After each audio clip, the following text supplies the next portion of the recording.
Saudara, 10 hari lagi tahun ajaran baru siswa akan dimulai. Namun, kisru sistem penerimaan murid baru atau SPMB masih belum usai.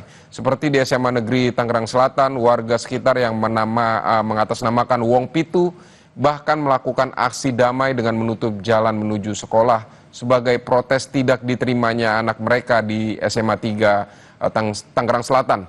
Nah, apa yang menjadi penyebab kisru itu? Untuk laporan jurnalis Kompas TV, ada Claudia Carla dan juga juru kamera Ganiar dari SMA Negeri Tangerang Selatan. Saudara, di belakang saya saat ini adalah akses jalan yang ditutup oleh warga yang mengatasnamakan Wong Pitu yang terdiri dari warga RW 10 hingga RW 16 yang berasal dari Kelurahan Benda Baru.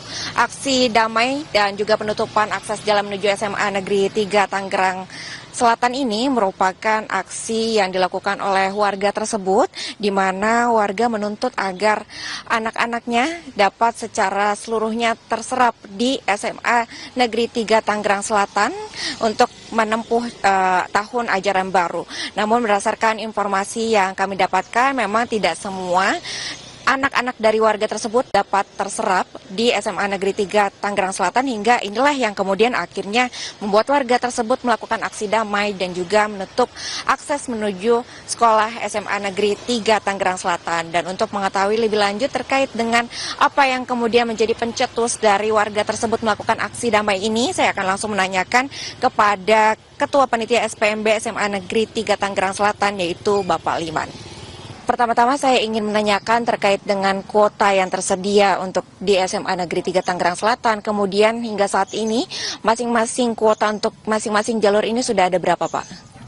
Baik, terima kasih ya Mbak Carla.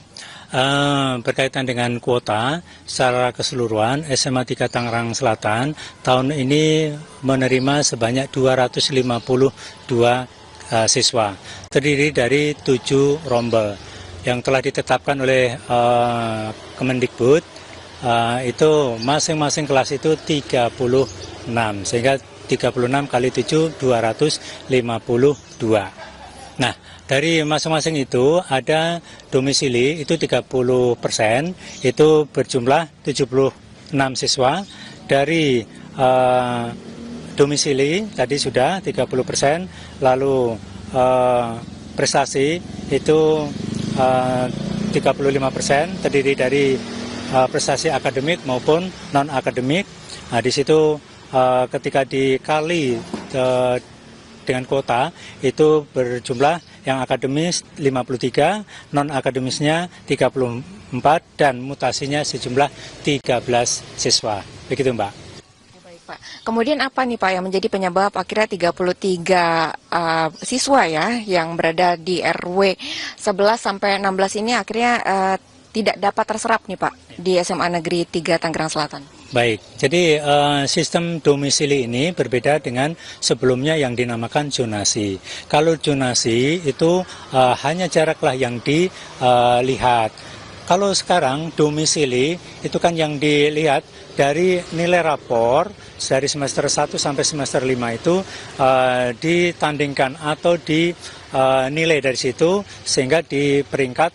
Nah, karena kuotanya hanya 76, maka ranking 1 sampai 76 itulah yang masuk ke SMA 3 Tangerang Selatan. Selebihnya barangkali ketika ranking di atas 76 mungkin ya ada dari 33 dari warga RW 10 sampai 16 itu ada di sana sehingga tidak masuk ke sistem tersebut, tidak masuk di 76 tersebut. Baik, karena sistem sekarang itu kan ketika nggak diterima di pilihan pertama, itu pemerintah provinsi itu memberikan 2 pilihan. Yang pertama, pilihan pertama yaitu negeri, yang kedua di sekolah swasta. Yang notabene-nya sekolah swasta itu telah ditunjuk oleh pemerintah daerah untuk bisa menampung ya siswa tersebut, sehingga itulah barangkali pihak pemerintah daerah untuk memberikan solusi itu. Dan di sekolah swasta itu adalah yang notabene-nya adalah sekolah gratis. Baik, terima kasih banyak Bapak atas waktunya dan atas konfirmasinya. Selamat kembali bertugas lagi Bapak. Untuk mungkin siswa-siswa yang belum terserap di sekolah negeri yang ada di sekitar domisilinya ini memang diarahkan untuk menuju ke sekolah-sekolah swasta yang telah bekerja sama dengan pemerintah untuk memberikan kemudian akses pendidikan secara gratis. Untuk jalurnya sebelumnya juga akan kami sebutkan terlebih dahulu untuk SPMB tahun ini.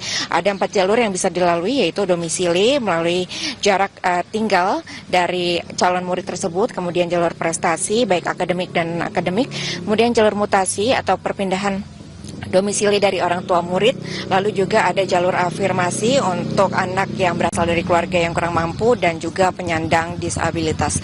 Claudia Carla Ganiar, Kompas TV Jakarta.